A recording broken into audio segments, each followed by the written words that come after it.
ओम श्री गुरु सत्ताय नमः। सभी को प्रणाम। इसी बीच एक विवाद खड़ा हुआ। वो अचानक ही था। श्री राम तब मथुरा आर्य समाज के प्रधान भी थे। कुछ माह पहले तक मूर्ति पूजा को लेकर चौक में विवाद हुआ था। श्री राम ने आर्य समाजी कार्यकर्ताओं का आग्रह मानने से इनकार कर दिया था कि गायत्री को देवी के रूप में नहीं बताएं। तब इस विषय पर आपत्ति वापस लेते हुए कार्यकर्ताओं ने श्री राम को आर्य समाज का मंच सौंप दिया था। अखंड ज्योति का संपर्क क्षेत्र बढ़ने लगा और श्री राम के आसपास कुछ श्रद्धालु जुटने लगे तो उन्हीं कार्यकर्ताओं ने वापस ली आपत्ति को फिर उछाल दिया। रविवारी यज्ञों में पहले दबी जबान में चर्चा होती थी, फिर खुलकर होने लगी। ये चर्चाएं श्री राम के कानों तक भी पहुंची। उन्होंने उत्तर देने की पहल करने की अपेक्षा प्रतीक्षा करना उचित समझा। आर्य समाज के कार्यकर्ताओं की टीम आखिर एक दिन अखंड ज्योति कार्यालय आ ही गई।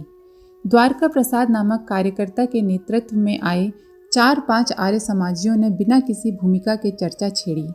उनका कहना था कि श्री राम या तो गायत्री की पूजा का प्रचार छोड़ें अथवा आर्य समाज की प्रधानी छोड़ें। श्री राम ने विनीत भाव से कहा, आप किस अधिकार से ये सब कहने आए हैं, मुझे नहीं मालूम। अगर आर्य समाज आपका निजी संगठन होता तो मैं तुरंत फैसला कर लेता, लेकिन ऐसा नहीं है। ये संगठन सैकड़ों हजारों लोगों का पारिवारिक आध्यात्मिक आयोजन है। मैं अपनी बात उन लोगों के सामने स्पष्ट किए बिना समाज की किसी भी जिम्मेदारी से नहीं हटूंगा। मूर्ति पूजा के संबंध में स्वामी दयानंद के सिद्धांत स्पष्ट हैं। उस संबंध में किसी को स्पष्टीकरण देने की आवश्यकता नहीं है, द्वारका बाबू ने कहा। इस पर श्री राम ने कहा, मेरा मानना है कि स्वामी दयानंद के सामने मैंने ये पक्ष रखा होता तो शायद वे भी अपनी मान्यता में कुछ संशोधन कर लेते। द्वारका बाबू और साथ आए कार्यकर्ता ये सुनकर हंस उठे। उनकी हंसी में उपहास का भाव था। एक ने तो कह भी दिया, आप स्वामी दयानंद से ज्यादा बड़े विद्वान और संत हैं क्या? नहीं, श्री राम ने कहा, मैं उनके सामने एक छोटा सा बालक हूँ, लेकिन उनके कंधे पर बैठा हूँ। विनम्रता पूर्वक कहना चाह रहा हूँ कि उनके कंधे पर बैठकर मुझे उनसे ज्यादा दूर तक दिखाई दे रहा है। क्या दिखाई दे रहा है? उन्हीं कार्यकर्ता ने पूछा। श्री राम ने उत्तर देने के स्थान पर कहा, मैं समाज के लोगों के सामने ही अपनी बात कहूँगा और वहीं अपना निर्णय भी सुनाऊंगा। प्रतिनिधियों का दल वापस चला गया। एक सप्ताह की सूचना पर चौक आर्य समाज के कार्यालय में बैठक बुलाई गई। 50-60 कार्यकर्ता आए। बैठक का विषय पहले ही बता दिया गया था, इसलिए लोग तैयारी करके आए और कुछ उनके साथ थे। जो उनके साथ थे वे ये मानते थे कि श्री राम साकार उपासना के माध्यम से ज्यादा बड़े क्षेत्र में जागृति लाने का काम कर रहे हैं, लेकिन उन लोगों के पास अपने पक्ष में कोई तर्क नहीं था। बैठक की शुरुआत हंगामाई रही। पिछले सप्ताह मिलने गए कार्यकर्ताओं में एक ने कहा, ये महानुभव अपने आप को स्वामी दयानंद से भी बड़ा मानते हैं, उनके कंधे पर चढ़ा हुआ बताते हैं। इनकी निंदा की जानी चाहिए, मैं निंदा प्रस्ताव रखता हूँ। कार्यकर्ताओं ने आवाजें कसी। समाज के मंत्री वीर सिंह ने कहा, हमें श्री राम जी को भी अपनी बात कहने का अवसर देना चाहिए, आप लोग कृपया शांत रहें। उन्हें शांत करने के लिए मंत्री और दूसरे वरिष्ठ कार्यकर्ताओं को जोर लगाना पड़ा। बैठक में शांति और संवाद का वातावरण बना तो वीर सिंह ने पूछा, श्री राम जी, सदस्यगण जिस बात से उद्वेलित हैं वह सही है क्या? क्या आपने स्वामी दयानंद के लिए कोई अभद्र बात कही है? एक बच्चा यदि अपने अभिभावक के कंधे पर बैठा होने और इस कारण ज्यादा आगे तक देखने की बात कहता है और इस कारण वह अभद्र है तो मैं जरूर दोषी हूँ, श्री राम ने ऊंचे स्वर में कहा। मैंने सिर्फ इतना कहा है कि स्वामी जी ने यदि मेरा पक्ष सुना होता तो शायद वे भी सहमत हो जाते, विचार के लिए सहमत होते। श्री राम ने इसके बाद पिछले सप्ताह हुई बातचीत का पूरा विवरण सुना दिया। हल्ला मचाने वाले सदस्य अब बगले झांक रहे थे। समाज के प्रतिनिधियों को लेकर द्वारका बाबू ने उठकर कहा, मूर्ति पूजा के संबंध में आप अपनी बात भी कहिए और निर्णय भी बताइए। श्री राम ने जो कहा उसका सार यह था कि हिंदू समाज के 90 बल्कि 95% लोग साकार उपासना में विश्वास करते हैं। उनकी श्रद्धा को अमान्य करेंगे तो उन्हें ठेस पहुंचा रहे होंगे, उन्हें वैदिक परंपरा से भी निष्कासित कर रहे होंगे। अपने अनुयायियों का तिरस्कार कर कोई भी मंच सही सलामत नहीं रह सकता। हम यदि मूर्ति पूजा के प्रति कट्टरता की हद तक नकार का भाव रखेंगे तो आगे नहीं बढ़ पाएंगे। जो लोग मूर्ति में विश्वास करना चाहें करें, नहीं करना चाहें न करें। स्वामी दयानंद ने एक सिद्धांत की स्थापना की, हमें क्या उसके विरुद्ध जाना चाहिए? एक कार्यकर्ता ने पूछा। श्री राम ने कहा, हमें ये भी विचार करना चाहिए कि उस स्थापना के क्या कारण थे। इस युग में स्वामी दयानंद एक ऐसे संत महापुरुष हुए हैं जिन्होंने तर्क और विवेक को श्रद्धा भावना से ज्यादा महत्व दिया है।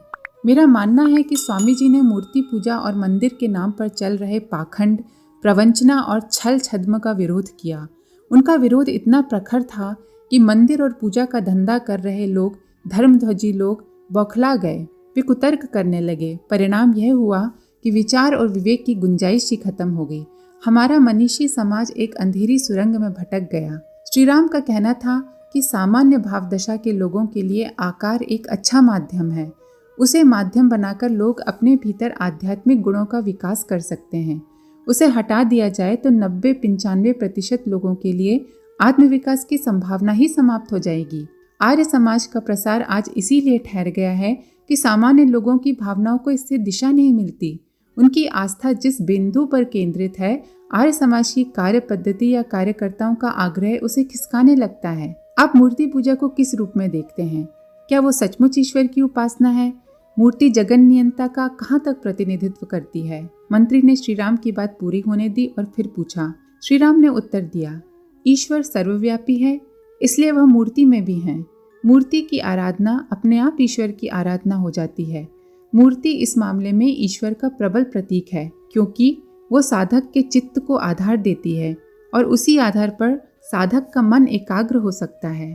श्री राम अपनी बात कहे जा रहे थे। समाज के सदस्य उनकी बातों को गौर से सुन रहे थे। मूर्ति पूजा के प्रति उनका विरोध पिघलने लगा था। इसी बीच श्री राम ने अपनी बात पूरी की और कहा, रही निर्णय की बात, तो जिन मित्रों ने मुझे प्रधान बनाया है वही तय करें। मैंने अपना निर्णय इस कागज पर लिख दिया है, लेकिन मैं चाहूँगा कि समाज में मेरे रहने या नहीं रहने पर मत विभाजन कर लिया जाए। मित्रों की भावना का पता चल जाएगा। मेरा अनुरोध है कि यह कागज मत विभाजन के बाद ही खोला जाए, जिस पर मैंने अपनी भावना लिखी है। मत विभाजन हुआ। 60 सदस्यों में 38 ने श्रीराम के पक्ष में हाथ खड़े किए। उनका आशय था कि श्रीराम प्रधान के पद पर बने रहें। 22 सदस्य उन्हें हटाने के पक्ष में थे। अब मेरा मंतव्य भी जान लीजिए। श्रीराम ने मत विभाजन से पहले दिया पर्चा खोलकर पढ़ने और सबको सुनाने का अनुरोध दोहराया। उसमें श्रीराम ने लिखा था, हम अपने आप को सनातन धर्म का, जिसका ना आदि है ना अंत, विनम्र विद्यार्थी और साधक मानते हैं। आर्य समाज में प्रखर विवेक और जीवंत विचार की संभावना थी। सोचा था कि उस तत्व के सहारे अपनी संस्कृति और परंपरा की सेवा करेंगे। थोड़े ही समय में अनुभव हो गया कि यह कठिन है, इसलिए हम अपनी राह अलग बना रहे हैं। मंच पर रहकर मित्रों के लिए असुविधाएं उत्पन्न नहीं करना चाहते, इसलिए हमें अवकाश दे दिया जाए। ये श्रीराम की प्रधान के पद से त्यागपत्र की घोषणा थी। पूरा होने के बाद श्रीराम ने कहा, साधना और समर में हम लोग हमेशा साथ रहेंगे। जिन कार्यक्रमों को मिलजुल कर किया जा सके, उनमें सभी मित्रों को निमंत्रण और अभिवादन है। हम भी हर संभव सहयोग और मार्गदर्शन के लिए तैयार मिलेंगे। इतना कहकर श्रीराम अपने स्थान पर बैठ गए। इस घोषणा के बाद किसी के पास कुछ कहने के लिए कुछ नहीं रह गया था। मार्च 1945 में दूसरा विश्व युद्ध समाप्त होने के बाद करीब 1 साल तक राष्ट्र में कई तूफान आए। ब्रिटेन में लेबर पार्टी की सरकार बनी। उस सरकार ने भारत की नीति को स्वीकार किया और वहां से अपनी हुकूमत हटा लेने का मन बनाया। पिछले 2-3 साल में देश की राजनीति ने जैसी करवट बदली, उसमें भारत का विभाजन तय सा हो गया था। सांप्रदायिक तनाव फैलने लगा था। युद्ध के बाद की स्थितियां, ब्रिटिश राजनीति और सत्ता में भागीदारी की होड़ ने लोगों में बेहिसाब गुस्सा और असंतोष भर दिया था। स्थिति यह बन गई कि हिंसक उपद्रव के लिए छोटे मोटे बहाने भी काफ़ी होते थे। जरा सा बहाना मिलता और लोग सड़कों पर उतर आते। सेना और सुरक्षा तंत्र में अवज्ञा की कई घटनाएं सामने आईं। पुलिस में भी असंतोष बढ़ने लगा। हिंदुओं और मुसलमानों के बीच दूरी बढ़ाने के लिए तरह तरह के षड्यंत्र रचे जा रहे थे। मार्च 1946 में ब्रिटिश सरकार के मंत्रियों का एक दल भारत आया। 3 कैबिनेट मंत्रियों से बने इस दल ने करीब 4 महीने में भारत के करीब 500 नेताओं से बातचीत की। मुलाकातों का उद्देश्य भारत को आज़ादी मिलने और उसके साथ ही सरकार का स्वरूप तय करने की तैयारी था। मई 1946 में कैबिनेट मिशन ने जो योजना प्रस्तुत की, उसके अनुसार भारत को संघीय शासन का आकार देना था। रियासतों और प्रांतों के प्रतिनिधियों से मिलकर बने संघीय शासन के पास विदेशी मामले, सुरक्षा आंतरिक व्यवस्था और यातायात का जिम्मा होना था। बाकी काम राज्य विधान मंडलों को देखना था। कैबिनेट मिशन की योजना को सभी दलों और रियासतों ने मान लिया, पर मुस्लिम लीग की सोच अलग ढंग की थी। वह अपने लिए स्वतंत्र राज्य यानी भारत का विभाजन चाह रही थी। मई में यद्यपि उसने कैबिनेट मिशन की योजना को मान लिया था, लेकिन 10 सप्ताह के भीतर ही अपना समर्थन वापस ले लिया। पाकिस्तान के लिए लीग ने सीधी कार्रवाई की घोषणा कर दी। इस घोषणा के साथ ही देश में घृणा, तनाव और हिंसा का लावा बह निकला। उसकी आंच में जगह जगह लोग जलने लगे। उस दहकते माहौल में अपना कर्तव्य निश्चित करने के लिए श्री राम ने मथुरा के विद्वानों, पंडितों और सामाजिक कार्यकर्ताओं की एक बैठक बुलाई। लोगों को बुलाने के लिए वे स्वयं उनके घर तक गए। इधर सीधी कार्रवाई की घोषणा हुई और उधर ठीक 12 दिन बाद घिया मंडी में श्री राम के निवास पर 7 धार्मिक नेता बैठे हुए थे। इनमें 3 हिंदू थे, 2 मुसलमान, 1 ईसाई और 1 सिख। हिंदुओं में एक आर्य समाज से आए थे। छत्ता बाजार की मस्जिद के इमाम सलीम मोहम्मद से बैठक की अध्यक्षता के लिए कहा गया। उन्होंने मौलाना फारूकी की ओर देखा। एक दूसरे से अध्यक्षता का अनुरोध करते हुए आर्य समाज के द्वारका बाबू पर सबकी निगाहें टिकी। इस बैठक में तय किया गया कि भले ही राजनेता कितनी ही तीखी और काटने वाली बातें कहें, हमें अपने समुदाय के लोगों को निरंतर समझाते रहना है। पूजा, प्रार्थना, नमाज आदि के बाद अपने अपने धर्म ग्रंथों के चुने हुए अंश पढ़कर सुनाए जाएं।